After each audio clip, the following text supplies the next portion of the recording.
Namaskar friends, welcome to the channel JIB and CIB Made Simple. In this particular video, we are going to cover our IT security certification examination memory based question for the examination which was held on 11th July, right?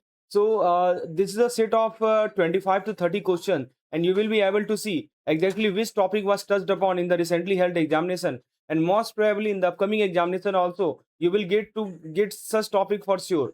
So if you have not seen my playlist for the IT security previous year question, you can check out the link in the description section. So let's get started with our very first question. So as you can see, the first question is an organization is upgrading its data center and need to securely sensitize the decommissioned storage device before disposal. Which of the following storage media is effectively sanitized using a degausser? Solid state drive, CD-ROM and DVD-ROM, magnetic tape drive and hard disk drive, and USB flash drive. These are the four options that they have provided. So before diving into the question, let's talk a big technical sounding word. Let's talk a little bit about the technical sounding word that is called, degaussing, right? Have you heard this word before earlier? So, now have you ever accidentally ruined an old debit card? Tell me, have you accidentally ruined an old debit card or a hotel room key card because, right, you left it too close to a magnetic clasp on your bag? Have you ever seen it? Have you ruined your old debit card or key card, hotel key card, because you left it too close to your magnetic clasp on your bag? Have you ever done that? So basically, these card, they use the magnetic stripe. They use the magnetic stripe, right, to hold the data. And when a strong magnet get near it, when a strong magnet get near the magnetic stripe, what happen? It scramble that stripe. What it does? It scramble that stripe, and the data is gone forever. You know, data is gone forever. So degaussing is basically exactly that, but on an industrial scale. Yeah, the same thing is degaussing, but it is done on industrial scale. It is a machine that shoots a massive, powerful magnetic field at old computer drive. What it does? Massive, powerful magnetic field at old computer drive to permanently wipe out the data. What they do? They wipe out the data before the bank throw them away. So this is the memory hack for the examination. Whenever you see this word degauss, I want you to instantly think about demagnetize. You think about this word demagnetize, right? So when I say Gauss, Gauss. So Gauss is actually a scientific unit for measuring the magnetic field. This is a scientific unit for measuring the magnetic field. So just remember, degaussing only work on things that use magnet to store data. There are some things that use magnet to store data, right? And on those things, degaussing is used. So they work on things that use magnet to store data. Now, this is how IFBF test your understanding. The question they have given. So which of the following storage media is effectively sensitized using a degausser? So if you look at the option, let's look at the option number B. They have given CDs and DVDs. So these are essential shiny piece of plastic that are readed by a laser beam, right? That are readed by a laser beam.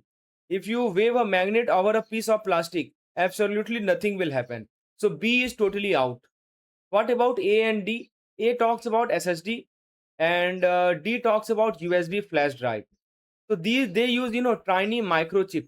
What they do? They use tiny microchip, right, to store the data. They don't use magnet, right? They don't use magnet. They also don't use magnet. So waving a magnet over flash memory chip won't erase the data. To destroy those, you will actually have to physically crush or shred them. So yes, A and D are also incorrect. That leave us to our winner. That is option number C, magnetic tape drive and SDD, hard disk drive. So it even has the word magnetic right there, right, in the answer. So traditional hard disk drive like HDD, right? They have little spinning magnet platter inside them. So if we blast them with the degausser, and all that sensitive banking data is safely wiped clean. So yes, C is the absolute correct answer. See, you don't need an IT degree to master this syllabus. You just need the right perspective. If you found this little trick helpful, hit that like button and make sure that you are subscribed so that you don't miss our next question. So next question we have is that within the realm of physical access control and data center security, what is the primary security function of attaching barcode to server rack and individual hardware component? Option A, to prevent unauthorized physical access to the server room, to encrypt the data stored on the hard drive in case of theft, to establish a reliable inventory baseline and track the chain of custody of physical assets, to automatically trigger an alarm if the device is removed from the building. So basically, this is a very good question, right? So let's talk about physical asset tracking, right? So specifically, this question pertains to physical asset tracking and that too barcode. Let's talk in detail about it. So let me write down. This is called physical asset tracking, right? So you see this little black and white sticker everywhere, right? Especially on the back of your branch computer and printer during the annual dead stock audit. Now imagine that you have bundle of 500 rupees notes, okay? And to keep track of it, you just slap a sticky note on the top of it that say 1 lakh. Now what is the biggest risk here? The risk is that someone clever could just peel that sticky note off, place it on the stack of blank newspaper and walk right out the door with the real cash. The system looking at the sticky note would then think everything is perfectly fine. So a standard 1D printed barcode is exactly like that sticky note.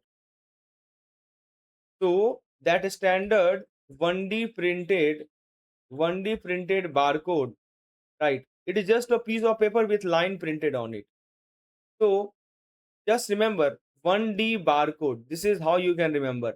This is then limitation of the barcode.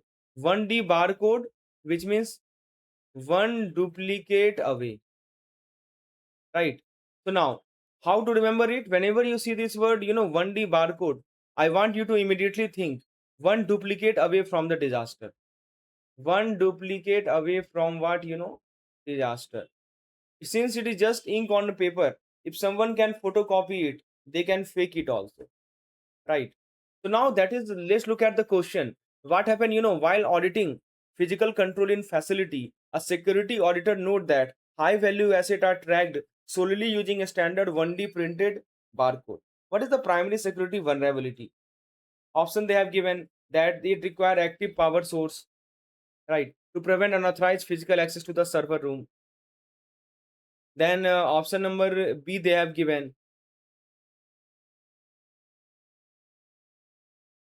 right, to prevent unauthorized physical access, to encrypt the data stored, to establish a reliable inventory, to automatically trigger an alarm. These are the four options that they have given, right?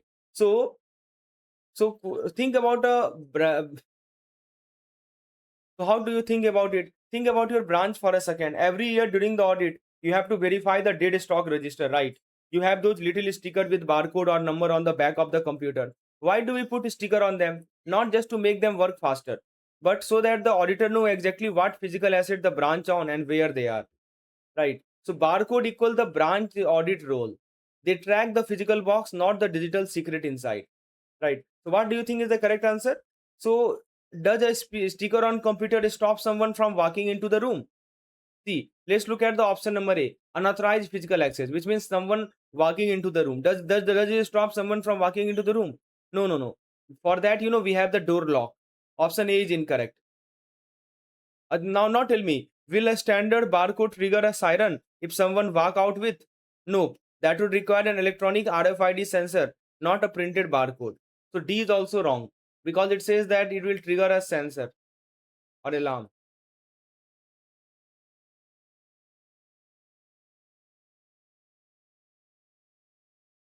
Then the next thing is that leaves, and one more thing that would also require an electronic RFID sensor, not a printed barcode.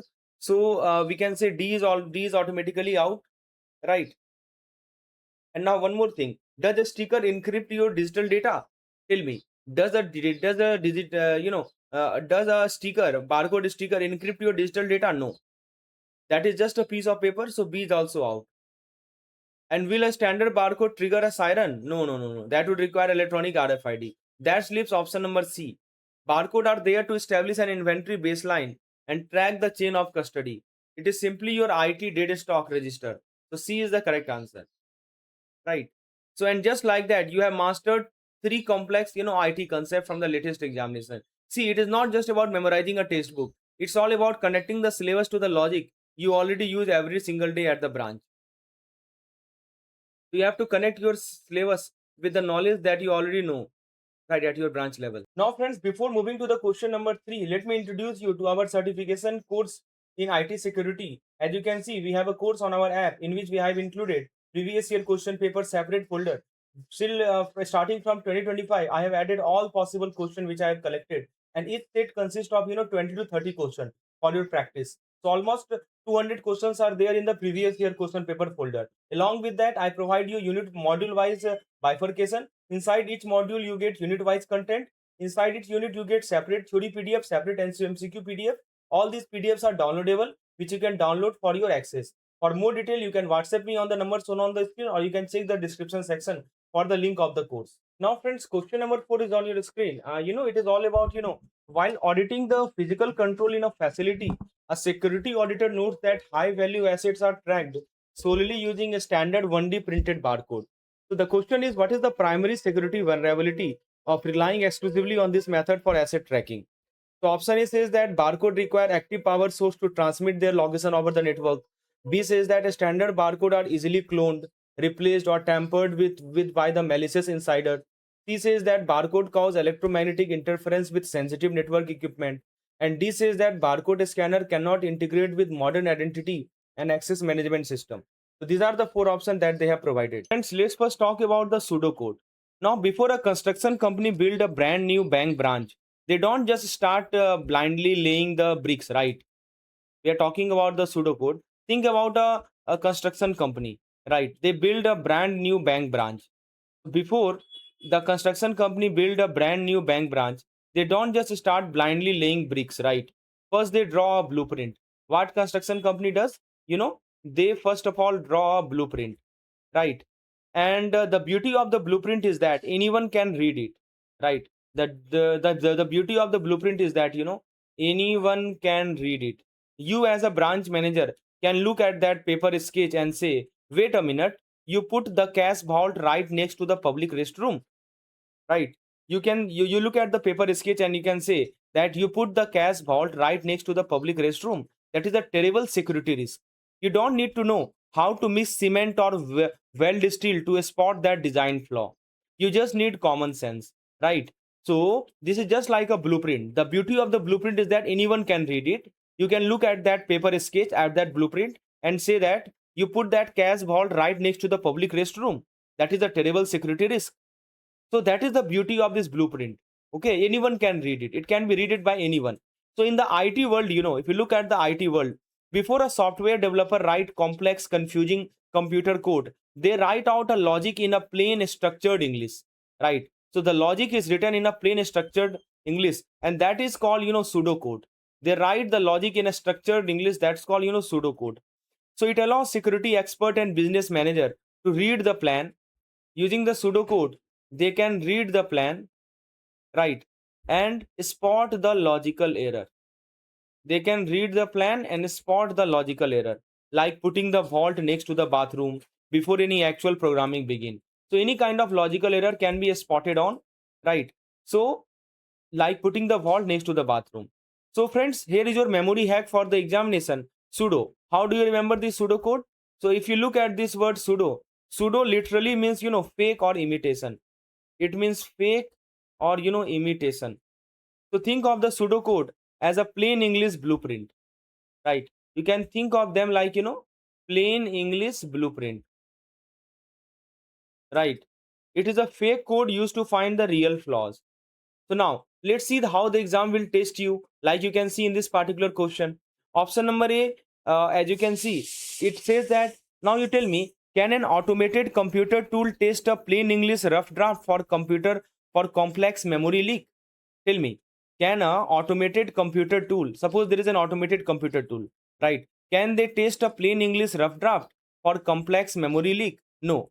Software need actual finished code to test. What they need? They need actual finished code, right? To do what? To do test. So option A is completely wrong, right? What about option C? If you look at the option C, it's talk about encryption, right? Now you tell me, does writing encrypt this password in English magically translate into secure machine level encryption? So suppose you write that encrypt this password in English.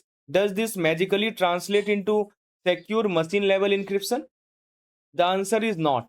It works. It just word on a page. It just work on a page, right? So C is also out. What about option D? Option D, right?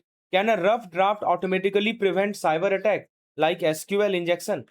Tell me, can a rough draft automatically prevent cyber attack like SQL injection? No, that is also not possible. So a plan does not actively defend anything. So D is dismissed, right? So this leaves us with the option number B. Just like our Blanche blueprint, pseudocode facilitates the early detection of structural design weakness. Friends, to answer this question, let's talk about the physical asset tracking, right? Specifically barcode. So you see this little black and white stripe sticker everywhere, especially on the back of your branch computer, right? So we are talking about the physical asset tracking. So suppose you have a bundle of 500 rupees notes. Okay. So and to keep track of it, you just slap a sticky note on the top of that say 1 lakh, right? So what is the biggest risk here? The risk is that someone clever could just peel that sticky note off, place it on the stack of blank newspaper and walk right down the door with real cash. So a standard 1D printed barcode is exactly like that sticky notes.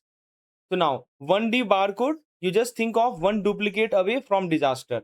So if you look at the option that they have provided here, the first option is, they require active power source to transmit their location over the network. So do barcode need an active power source? Think about the sticker on the back of the branch printer. Does it need a battery? No, it is just a sticker. So A is totally out. What about option C? Do paper sticker cause electromagnetic interference? Will a printed barcode jam your Wi-Fi or mess with your server? Absolutely not. So C is playfully dismissed. Now, how about option D? Cannot integrate with modern system. Okay, they have written cannot integrate with the modern system, right? So while it sounds fancy, barcode scanner just read number into a computer. They integrate with almost everything quite easily, right? So yes, option D is also wrong. So this leaves us with option number B. Standard barcode are easily cloned, replaced, or tampered with by a malicious insider. Yes, correct. Just like our sticky note on a cash bundle, a bad apple inside the data center could print a duplicate barcode, slap it on broken worthless laptop, and walk out with a brand new high value server. The system would scan the fake sticker and think the server was still there. So option B is absolutely correct, right? And just like that, you have cracked another IT security concept. See, it is never about memorizing a dry technical textbook. It's simply about connecting the ideas to the common sense you use every single day at the branch. Now, friends, let's look at question number 5. Question number 5 is regarding, it's talk about an organization's secure software development life cycle. That's called, SSDLC, right? Secure software development life cycle. It mandates that developer write and peer review core algorithm logic using pseudocode prior to writing the actual source code. From an application security perspective, what is the primary advantage of this practice? Option A, it allow automatic static application security testing tool to detect buffer overflow and memory leak before compilation. B, it facilitate the early detection of structural design weakness, incorrect access control, and business logic flaw independent of language syntax. C, it ensures that cryptographic functions are inherently secure by translating natural language directly into machine level encryption. D, it automatically prevent SQL injection attack by naturally sanitizing user input before they reach the database. So friends, these are the 4 options that they have provided. Let's apply our banker's logic. Remember, pseudocode is just a plain English rough draft. Let's look at option A that they have provided. This says that it can be it option A says that can an automated now you tell me, can an automated computer tool test a plain English root? So first of all, let's talk about the SSDLC. That's called, what is the full form? You can see Secure Software Development Lifecycle. Let's talk about the SSDLC. Pseudocode, just like our branch blueprint, pseudocode facilitates the early detection of the structural design. You can detect it very early, right? And weakness, any kind of weakness is there, or any kind of business logic flow, you can detect it very early. So the point is, early detection, right? Completely independent of whatever complex programming language the developer eventually use. Whatever complex programming language used by the developer, it does not matter. It let you spot the bad ideas before you build them. So yes, if you look at the option number B, it is absolutely correct. Now friends, and there you have it. You have just mastered another advanced IT security concept. Okay. Now have a look at the question number 6. So friends, basically what is that the question is all about? A security analysis testing a company's customer support protocol, and the analyst create a ticket and input the following test script: fetch http attacker.com steal cooking plus document.cookie. The application saved it to the database, and when the administration opened the ticket, the injected code executed in their browser, capturing their session token. Which vulnerability was exploited? Option A says, CSRF, that is called, cross-site request forgery. B says, stored cross-site scripting, that is called XSS. C says, SQL injection, or you call it SQLI. And D says, server-side request forgery, or we call it SSRF. So these are the 4 options they have provided. So first of all, let's talk about imagine a fraudster, right? And that fraudster walk into the branch. So you can imagine that suppose there is a fraudster and he walk into your branch and write a highly malicious message. He write a highly malicious message, placing it to the branch complaint and suggestion box. Okay. The box just store it safely. The fraudster walk away. The attack, the attack does not happen right then. The attack happened the next morning when you, as a hardworking branch manager, open the box. You, as a branch manager, open the box and read the message. Right. The moment you look at it, the booby trap goes off, splashing you with ink and stealing your branch keys. Right. In the digital world, a hacker drop a malicious piece of computer code. In the digital world, you know what happened? In the case of fraudster, we have a hacker, and what they do, those hacker, they drop a piece of computer code, right? And that is called, a script into a website comment section, or profile page or support ticket, and the database simply store it. But the moment an innocent user or bank administrator open that page to read it, the trap spring and the code run in their browser. And it steal the secure login session. Their login session got stolen, right? So this is a memory hack for the exam. Whenever you see a scenario where malicious code is saved into a database and wait for a victim to open it, I want you to immediately think about stored XSS. That is called, booby trapped later. Booby trapped later, right? The attack is stored on the server, waiting for someone to view it. Where attack is stored? Attack is stored on the server, right? Waiting for someone to view it. So now, this is the basic concept behind it. Now, friends, let's answer the option that we have. Option A say, cross-site say request forgery, stored cross-site scripting, SQL injection. So if you look at the option number C, let's talk about the SQL injection. This is when a hacker attack the database directly. What happened in the SQL injection? Hacker attack the database directly, right? To steal the data. Okay. So, but in our story, the database was just a storage box. The actual attack happened to the administrator browser. So C is not correct. Now, what about A and D? A talk about forgery, D also talk about forgery. Forgery attack are like, tricking someone into signing a check without looking it. But here, the hacker is not forging a request. They are actively planting a trap. So, A and D are also playfully gone, dismissed. This leaves us perfectly with option number B, that is stored cross-site scripting. So the malicious code was saved or stored. That is called, XSS, stored cross-site scripting, right? So what happened, that the malicious code, right, was saved. Whatever was the malicious code, it was saved or stored in the database via the support ticket. It was stored where? It was stored in the database via the support ticket, right? And you know what happened? When the admin innocently opened it, the script executed and stolen their session. And this is the textbook definition of what, XSS. We call it cross-site scripting, right? And just like that, you have conquered another complex cybersecurity concept. So it's not about memorizing a dry technical textbook. It's simply about connecting the idea to common sense you use that we have. So what it is all about, R has recently joined a financial institution as a cashier. The IT administration discovered that a standard user ID for his name, such as a small r and R1, are already registered to other active or former employee. What is the appropriate action? Assign a generic departmental account and delete the existing R1 account and reassign it to the new employee. Provision a new unique user ID by strictly following the organization naming convention policy, and have the new employee temporarily share a user ID with a senior cashier. This is a very practical based question they have asked recently. So let's talk about the user ID and something called individual accountability. That is what we are going to discuss.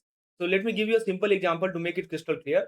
Suppose there are two cashier, right? This is cashier number one, this is cashier number two, right, working at the branch, but they both are using the same employee rubber stamp. They both are using the same employee rubber stamp to authorize the voucher, right?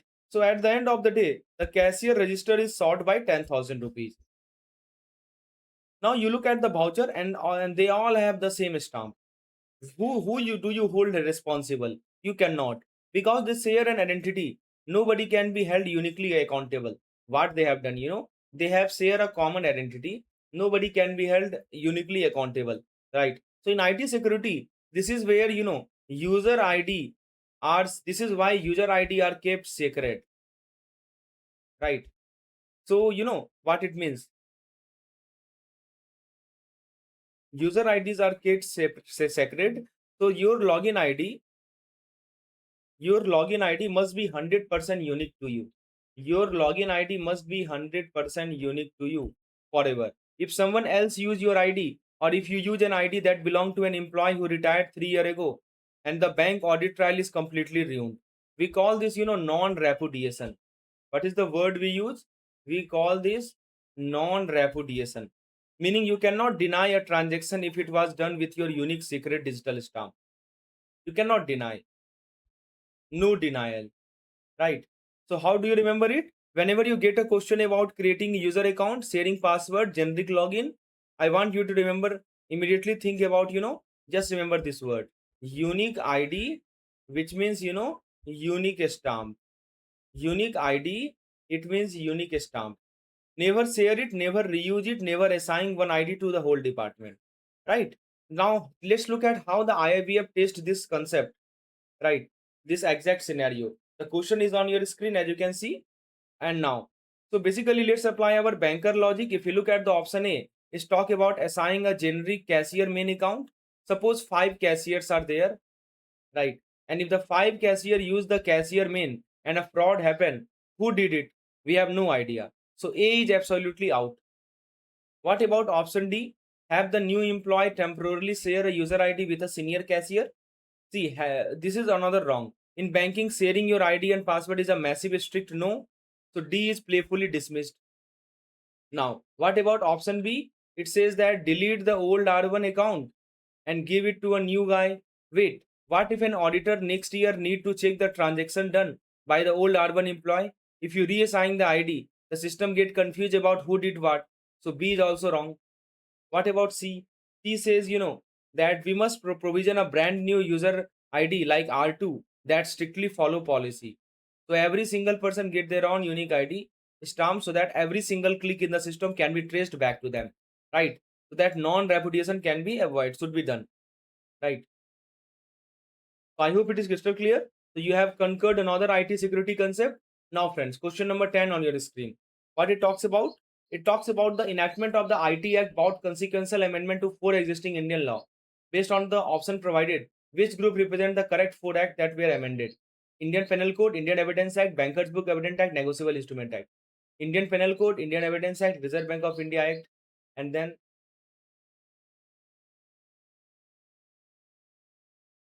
similarly, they have shuffled the option and they have provided you.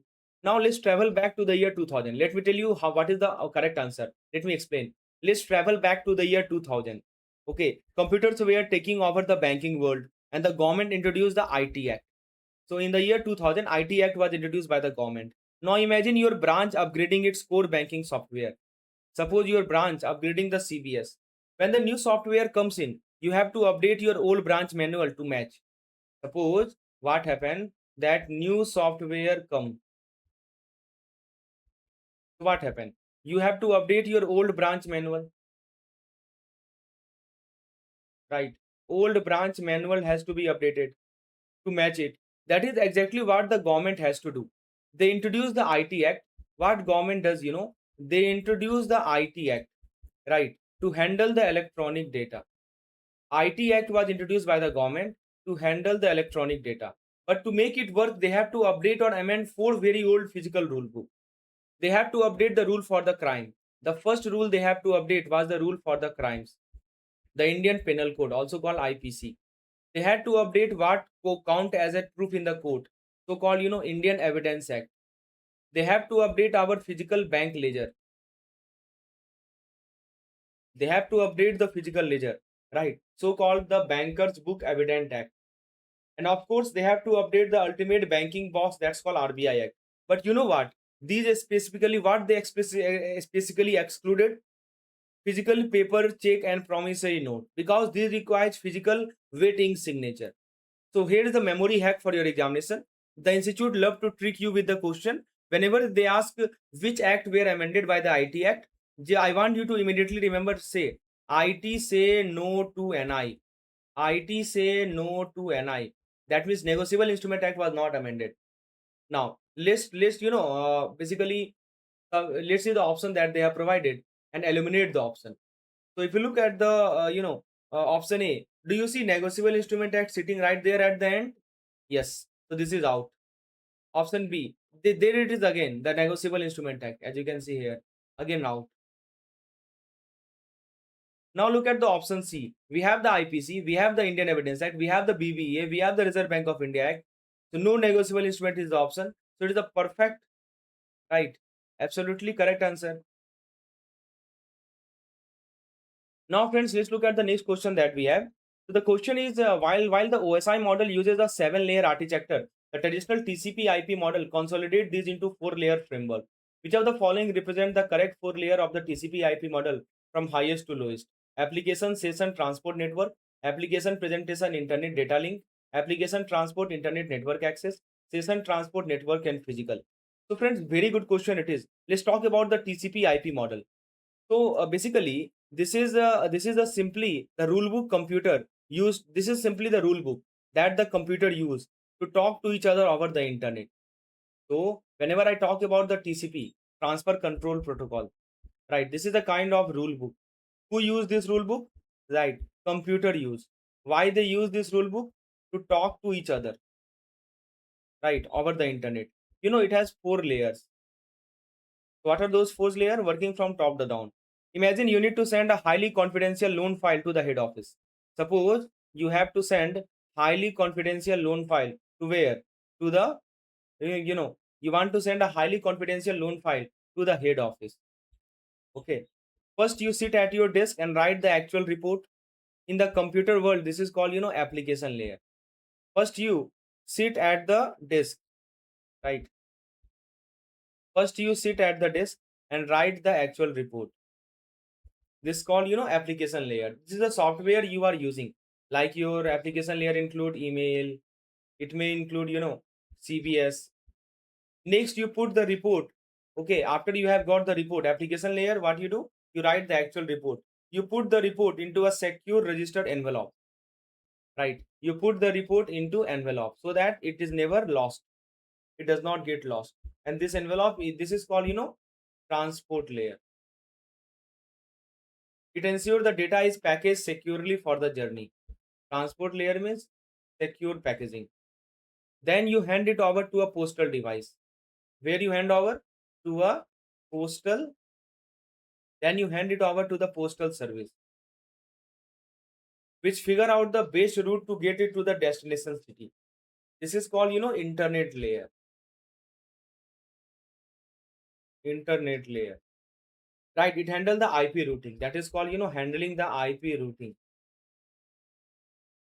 And finally, the physical delivery van actually drive the envelope down the physical highway. This is called the network access layer.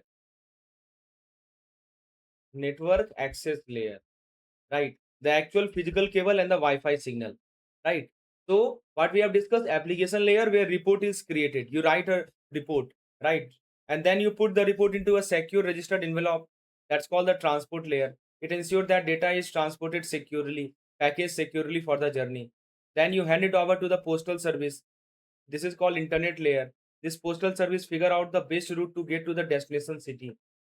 Right, that's it, handle the IP routing. And then finally we have the network access layer, right, the actual physical cable and the Wi-Fi signal. So in simple, there's a trick you can remember. You can remember it like ATIN, right, ATIN, which means all transaction involved network, right, ATIN. So just remember this ATIN: application, transport, internet and network access. If you remember ATIN, you will never get this wrong. So what's the correct answer? If you look at the option that they have provided, so option is spells like ASTN. Right, it includes session layer, which is a part of the older 7-layer model. Session layer is no longer part of the 4-layer model. Then what about option B? It look like APID. It's talk about presentation is also formed from the older model. Then option D, it does not even start with the application. It start with session. So option C is the correct answer. So friends, we have more questions available. If you want me to discuss them also in the next video, just write yes in the chat box. As many yes I will get. If I get more yes, then I will immediately, provide you the next session lecture. Right. Do hit the like button. Do subscribe our channel. For any study material, please WhatsApp me on this particular number. Meeting you in the next session. Thank you. Have a very nice day.